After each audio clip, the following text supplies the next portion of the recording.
Thank you very much, Mr. Fidel.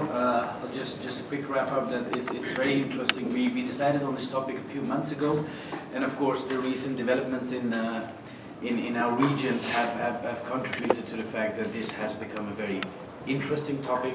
What you saw, for the people who don't know, you saw a terrorist attack in Indian administered Kashmir claimed by Jaish-e-Mohammed, a Pakistani-based terrorist organization.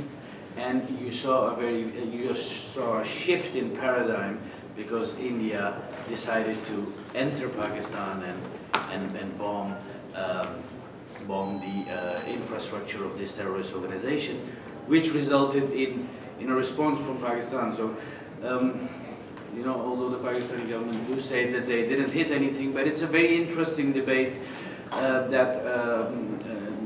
is the Pakistani government indeed willing to go to war for protecting its terrorists, and what will happen if there is another terrorist attack in India? Will India strike again, and how big and how far into Pakistan? So this is a very developing thing.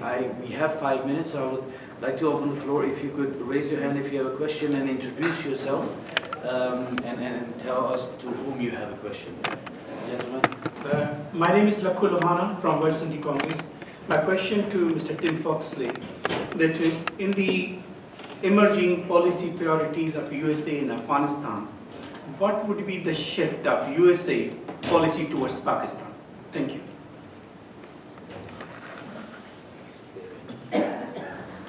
The short answer is I don't know. I've found the Donald Trump government is unlike any American government we've ever experienced.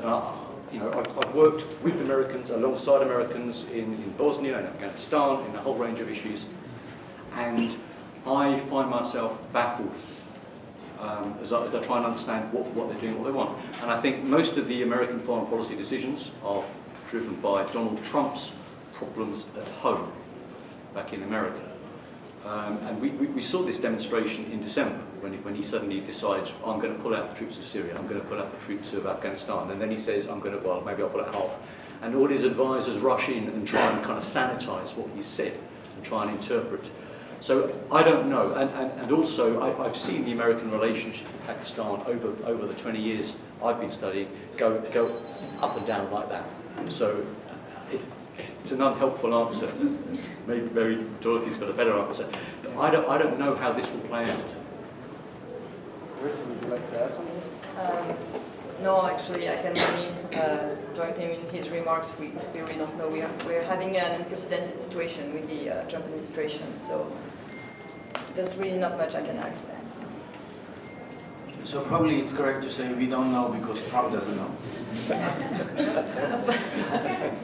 Anyone else? Gentleman at the back. My name is Amjad Yusuf. I live on the line of control on Pakistani side. My question for the panelists is that after this Pulwama attack and then escalation between the two nuclear states, the international community was focusing on de-escalation or conflict management. There was no role of any international community for the conflict resolution. My question is from all the panelists, because the person who was the suicide bomber was an Indian national. He was from Indian occupied Kashmir. He used Indian car. He used Indian bomb. Can you comment on this? Would you like to take? Yes, please. I can't comment on the terrorist act itself, but on the first part of the question, I can only agree. You know, this is, if you look at the three main proliferation crises where we really have problems with nuclear weapons, it's in South Asia, it's in Korean Peninsula, and it's in the Middle East. In those three regions, I mean, these are three regions affected by conflict. How can we expect to change anything if we only look at the symptoms? The weapons are the symptoms, whether they're nuclear, chemical, biological, or conventional. They are the result of conflict, tension, threat perceptions. So unless we address the root causes, which are the conflict, we will never succeed. And the problem, in my humble opinion, is that for many years, for decades, neither the international community nor the parties to the conflict have accepted that this is a common responsibility. The Security Council is to maintain peace and security and to address threats to international peace and security. Why has it remained silent in this particular case? Why don't we have a special envoy rushing to help the parties negotiate a solution to the conflict?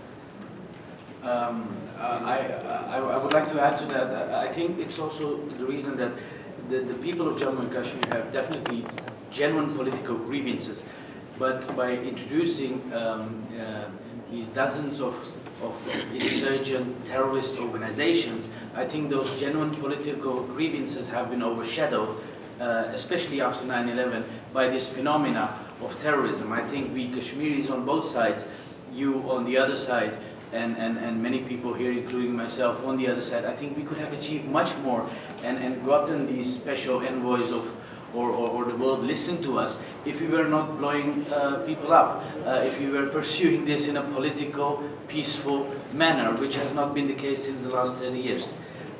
So maybe there's also some introspection needed there. Anyone else for a question? You have a question? Yeah, until they come in. They come in? Okay. I would like to end here because there are